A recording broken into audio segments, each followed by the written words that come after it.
Needs analysis, a very important part of the sales process. This is where you, as the sales consultant, determine the needs of your prospect and become a true consultant, not just another vendor. So, the appointment begins with the needs analysis. You know, this is undoubtedly the most important part of the whole sales appointment. But so many salespeople around the world underestimate the importance of the needs analysis. If you don't understand your customer and if you don't know exactly why your customer is here, how are you supposed to present our product as the solution? So that's what it's all about. So before we look at the steps to take through a needs analysis, let's remind ourselves of the why and the how we do a needs analysis. I'll start with why. There are three basic reasons. The first reason is, as I said just now, we want to understand the customer. We want to know what motivates the customer to come here, experience in learning English, and so on. We really want to get inside the customer's mind and understand what they're looking for. The second point is, we want to build trust. Sales is all about trust. If you have trust, you can do almost anything. If you do not connect with your customer, if the customer doesn't trust the things you say, you will not sell. And there's one final point. In the needs analysis, we're looking to gather information. We're looking to collect as much as we can from the customer. So these 3 points basically cover the why.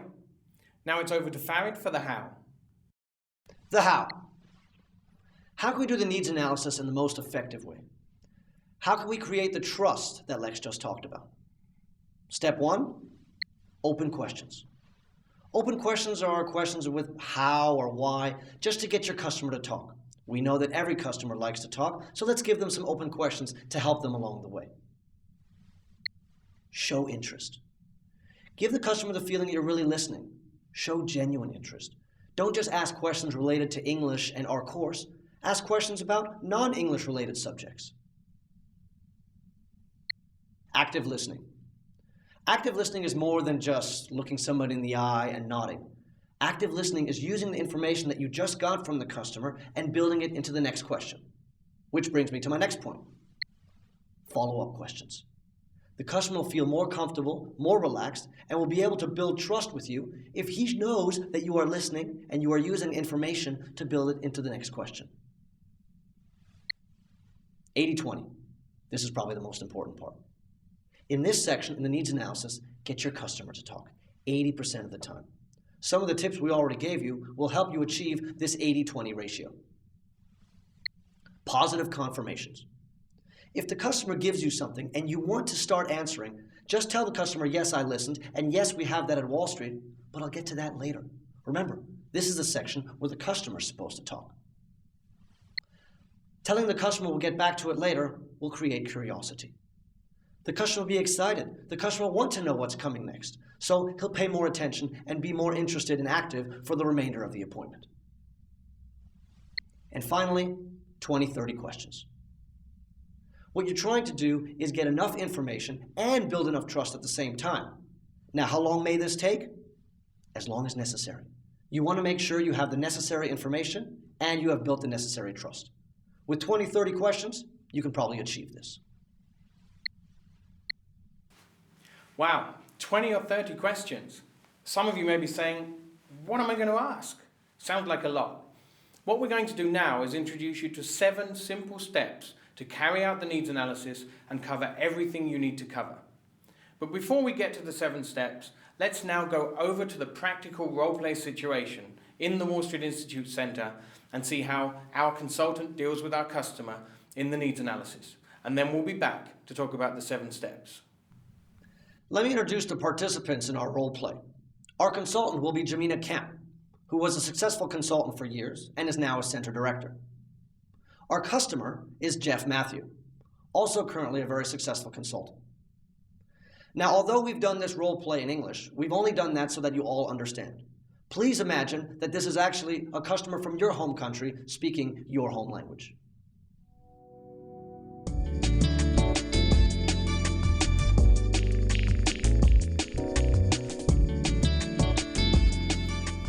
Hello.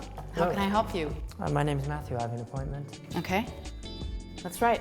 Why don't you have a seat and your consultant will be right with you. Great, thanks.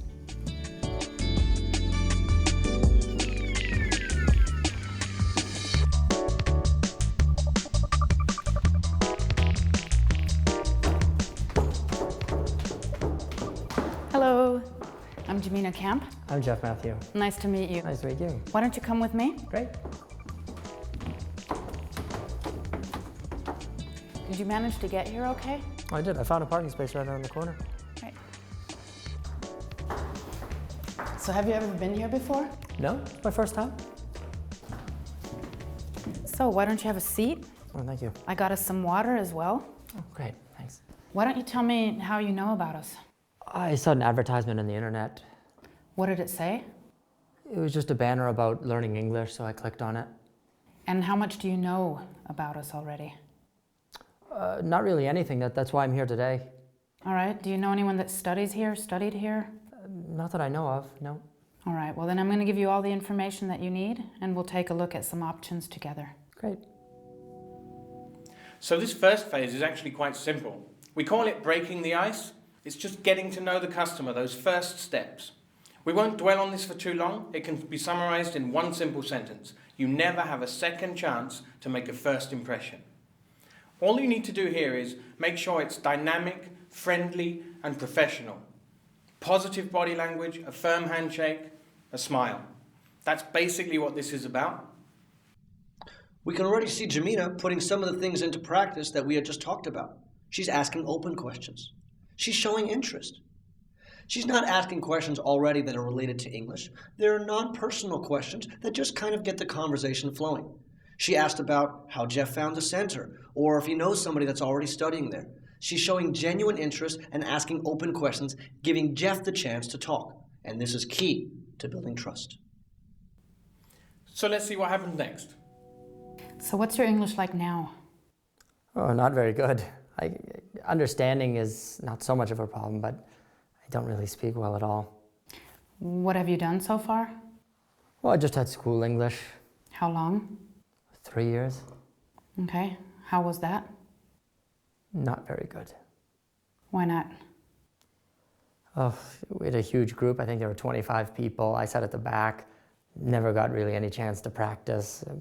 We've got very small groups here. I'll show you that later. So you will definitely not be sitting in the back and you'll have a lot of interaction. What else did you do? Well, I did buy a CD and a book a few years ago and tried to do that at home, but Not going well? not going well now. Why not? It's difficult to find the motivation for it. I don't really feel like I'm making any progress. I don't see any results. It's really more frustrating. Well, you're not going to feel frustrated with us. We're going to help you get motivated, have a structure in there, and I'll show you that later. Great. So, did you see what happened here? Jamina moved the conversation away from the general questions, away from the small talk, and into English. She started talking basically about everything to do with the past. Which courses has he done before? How were they? How good is his English because of that? And did you see how Jamina did this? Jamina was asking a lot of follow-up questions, like we talked about before, active listening. She let Jeff's answers determine what her next question was. She didn't have a checklist of certain questions she had to ask. She let the conversation naturally flow. So now we know a lot about Jeff's past in English. Let's see what happens next. So you said school English, self-studies. What are you looking for now? Well, of course, it brings me some pretty quick results. I have a trade fair coming up in When is that? about 3 months' time, and I'd like to make some progress by then if I could. Well, we can definitely get you a step further by then. When were you thinking about starting? Oh, as soon as possible. And is that the only thing you're preparing for? Well, we have these trade fairs, probably 4 or 5 every year, so this is just the next one in 3 months. But, again, there are several a year that I need to, be able to speak English at. And how many times per week are we looking at? I haven't really thought about it. What do you recommend? Well, we recommend on average about twice a week. It could be a bit tricky. I'm on the road quite a bit, and that might be a bit difficult to commit to 2 times a week. Well, that's all right because we're flexible, so you can study in your own time, and we'll take a look at that later on together. Okay, sounds good. Okay, once again here we found out some key information. This time the questions and the answers related to the present. It's essential before we present our product that we understand more about what the customer is actually looking for. So we call this the present. What do you want now? Here Jemina was asking questions like, when should it begin? How often should it take place? And how good should you become? Asking the customer these questions about what he or she expects from the course is vital for two reasons. Number one, it shows interest. It shows like we really care what the customer wants in a course. Secondly, this gives us the chance to know how the customer may react later on once we start presenting our method.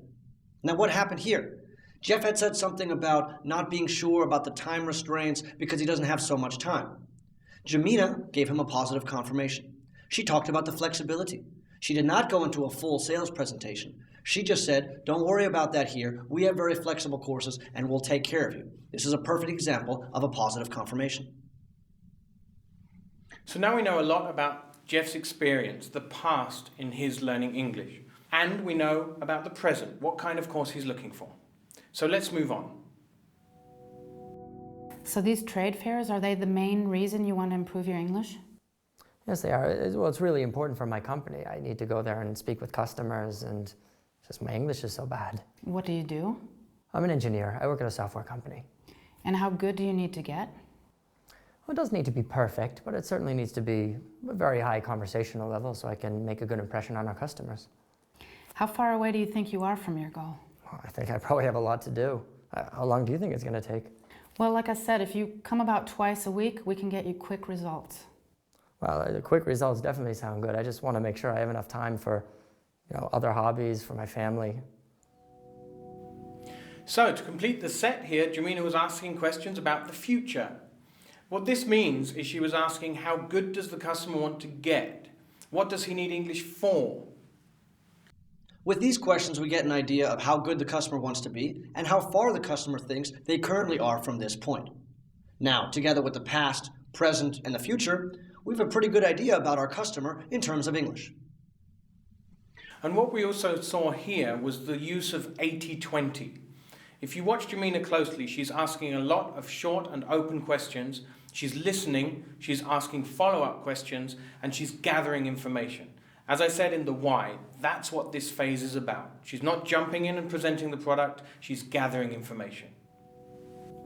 You mentioned other hobbies. What do you do? I play football. Soccer? Soccer.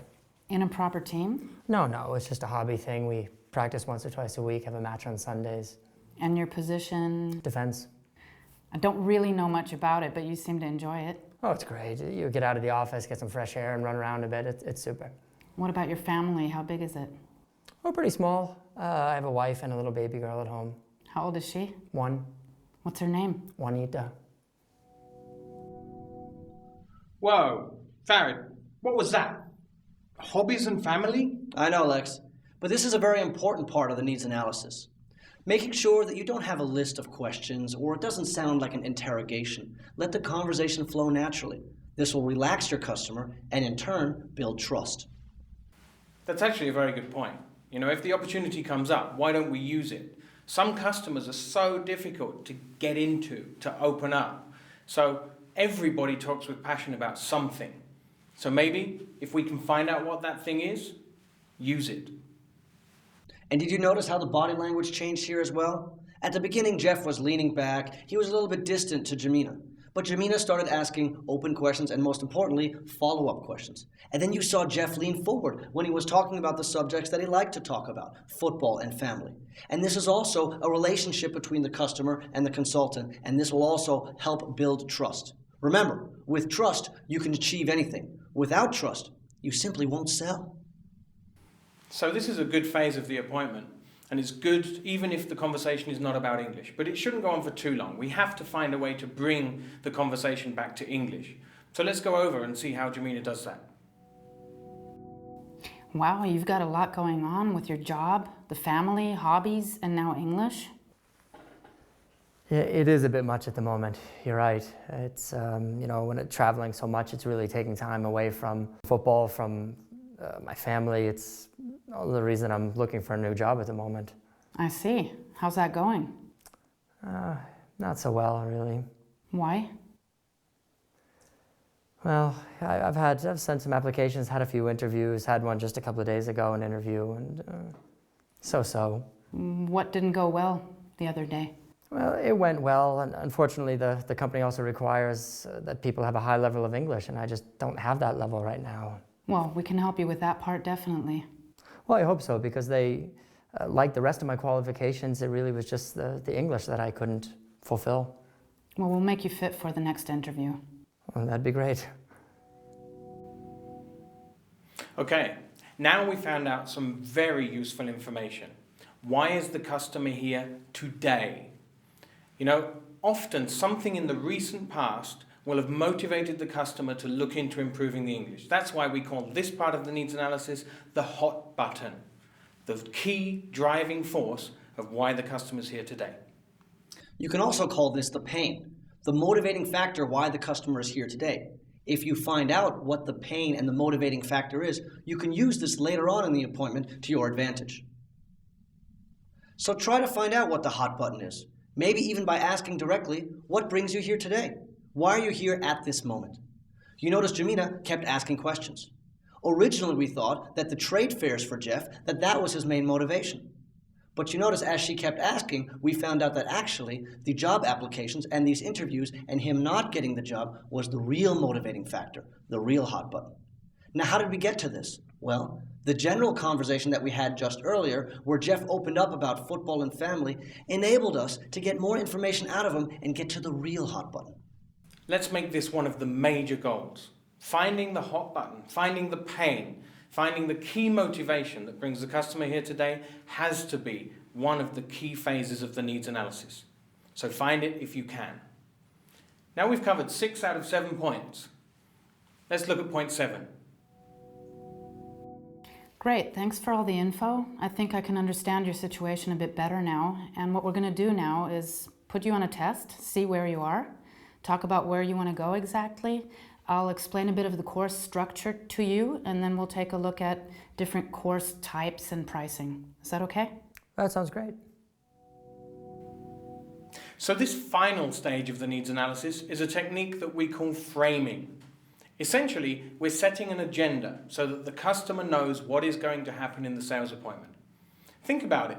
When you have a meeting, you set an agenda so that all participants in the meeting know what will happen next. So what we need to do is take a tour. I'll show you the center. I'll show you how people learn with us.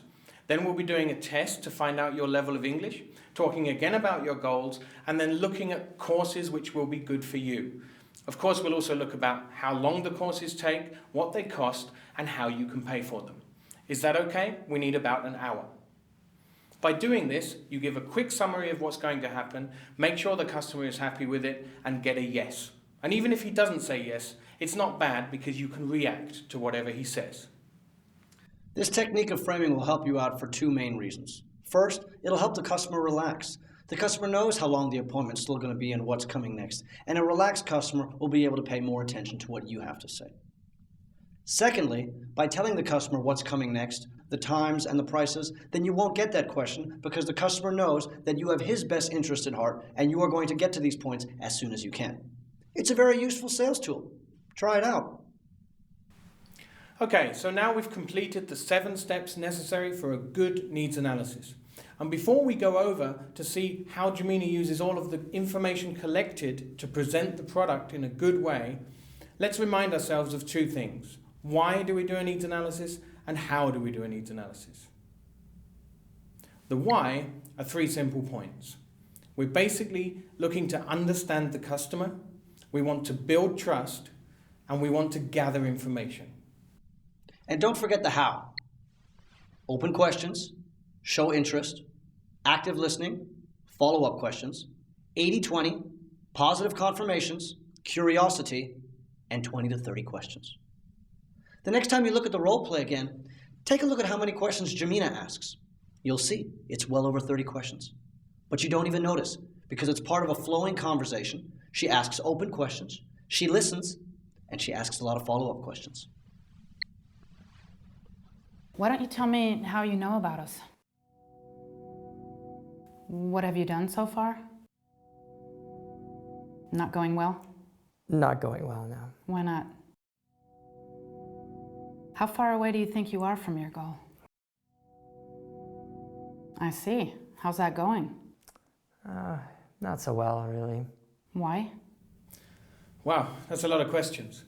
There's one other thing I'd like to emphasize as well. Did you notice how frequently in the needs analysis, Jemina took something that Jeff said and gave him a positive confirmation to make him feel more curious, to make him feel that he's in the right place, to make him want to find out more? Let's take a look at some of those. All right, well then I'm going to give you all the information that you need and we'll take a look at some options together.